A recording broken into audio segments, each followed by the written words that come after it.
Alright, class, it's good to see you all again. So last class we discussed the Native Americans in general. Now we will be focusing in on the Native Americans of North America in particular. So, civilizations. So you have the Mound Builder civilization, an advanced civilization in the Mississippi River Valley. So they're already settling in river valleys, similar to the early civilizations that you all remember from Global 9, similar to Mesopotamia and Egypt and Indus River Valley and the Xian, the Shang, and all of that. Now, they had large walled cities, burial mounds, and they were contemporary of the Mayans. We have evidence of trading networks between the mound builders and the Mayans.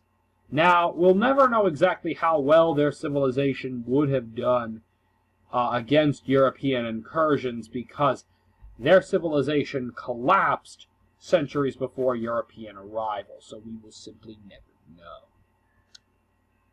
know. The Anasazi. Now, the Anasazi were a civilization in the southwest American desert, in the area of what we would now call Arizona and New Mexico and places of that sort. Now, they built pueblos, villages carved into the sides of cliffs, like the one that you can see down in the right-hand corner of the screen, and a close-up of which you can see in the left-hand corner of the screen. Now, you can see there's ground silos for grain storage and things like that. Now, one thing that's very interesting is the idea that they may well be ancestors of the Aztecs. Their civilization collapsed before the arrival of the Spanish. However, what's very interesting is that, as I mentioned in the last lecture, the Aztecs believed that they came up out of the ground, out of tunnels beneath a lake or out of areas under the ground, and that from there they then began marching south. It's very curious because the Anasazi built their towns, their cities, underneath the faces of cliffs. So perhaps is this legend about them coming from under the ground perhaps some remnant of a history in which they are actually the descendants of the Anasazi, who, when natural disasters caused the demise of the Anasazi civilization, then fled south to Mexico, what's now Mexico, and established the Aztecs. We don't know, but it's a very likely possibility. So, tribal societies.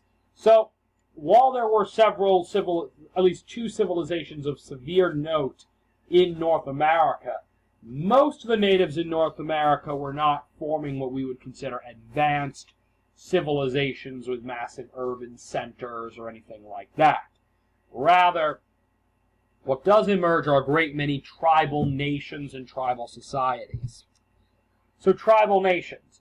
Most of North and South America is dominated by these tribal societies. Now, the language and culture vary based upon the geographic location. A great example of this is housing.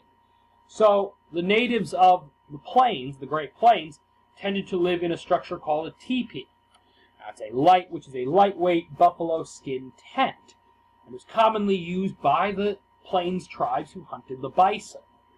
So, it was made from the bison, which was a local animal which they hunted, and they were easy, because these people followed the roaming herds of bison, the teepee were easy for them to collapse and then set up later in the new campsite. These were not conceived of as permanent structures. Now, it's also very interesting to note that despite the iconic image of many of the Native American warriors hunting the buffalo on horseback hunting was not something which occurred until the Spanish arrived, because horses in the Americas had died off during the last ice age. And so the plains tribes did not hunt on horseback. Rather, they had a hunting strategy where they would incite a stampede and get the bison to stampede off of a cliff, and then they would skin the animals that died when they fell off the cliff. Now, If you come up north into what's now New York and New England, in that area, you run into the Iroquois. And the Iroquois Confederation, they lived in longhouses, which were large, multi-family, lashed wood structures. And this was interesting because they were common among the farming and hunting societies of the Iroquois. So the Iroquois farmed on a small scale, and they also hunted on a small scale. So they were a little bit of both. They had plots of land in their village, not big, massive fields like the floating fields of the Aztecs or the big village fields of Europe or something like that, but enough that they could feed their villages alongside their hunting practices. And as a result, because their villages are more permanent, we see longhouses emerging. Now, down south, in the southeast, you see the wigwam, which is a smaller lashed wood mud house or mud hut. And this is common to the swamps and bogs of the south, where you have all this mud and peat moss and stuff of that nature, versus the north, where you have all the big deciduous forests of trees, good for making longhouses. Now, the Iroquois, they were a confederation of tribes in the northeast of North America. They were ruled by a council of chiefs. Now, each of these chiefs was elected by their tribes.